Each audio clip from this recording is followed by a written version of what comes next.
here we've got some relatively newly planted, I mean that must have been planted 2 or 3 years now, Terminalia catappa. Terminalia catappa. And now we can see, we might remember that we saw this before, at Moy War with its winter purple and red and orange leaves, and then without leaves at all. And now here it is, the new foliage is coming out. It's a lovely big leathery leaves. This is the new foliage of Terminalia catappa coming up. It looks like the staking. These were guyed originally. In fact, you can see here on this one. You can still see the wound from the guying tree, right? Because it was originally guyed like that with bamboos, and then tied up with plastic, and that left a wound on the trunk of the tree. This tree is now, settled in. It doesn't need the staking anymore, maybe after 2 years. So mercifully, the bark didn't rot so much that it caused a real problem on this tree. Although sometimes it does, that can be a problem. And one thing I've noticed here, which is that you can see it looks like this tree was actually planted in its plastic container. I don't know whether that's true or not. If so, then somebody needs to get fired. But I'm not quite sure why that's like that.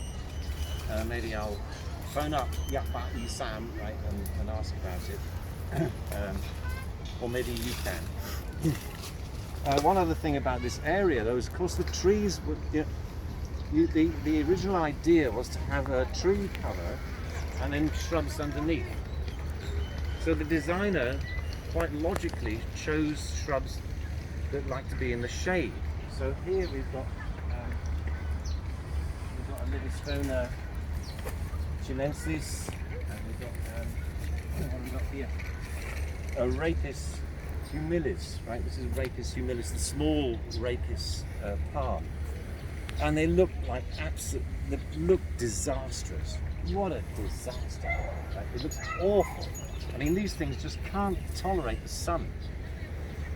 Now, in theory, it will eventually have tree cover all the way across, by which time these species will be suitable to grow here. But at the moment, before the tree cover actually gets going, then you're putting out these shade-loving shrubs in the boiling sun, and they just cannot tolerate it. Right, so you can see, if I'm telling you that a shrub needs shade, it needs shade. This is what happens to it if you stick it out in the sun. Oh, by the way, the flowers just coming out on the Terminalia catappa. They're not very dramatic flowers.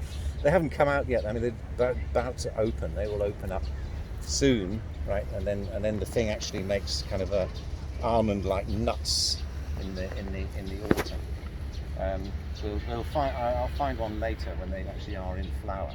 They're just starting to come out at the moment. And then we've got a Monstra deliciosa here as well.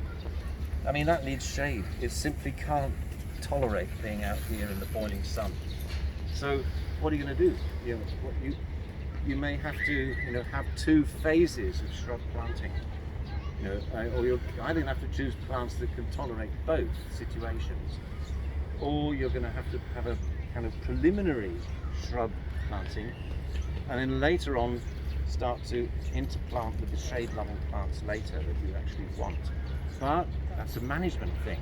If you're a designer and you are just on the design for a year or 2, and then you go away, how do you know whether the management's going to do this? And the answer is you don't.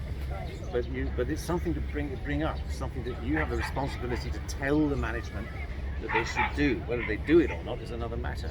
But anyway, it's interesting to see what happens to shade-loving plants when they're not in the shade.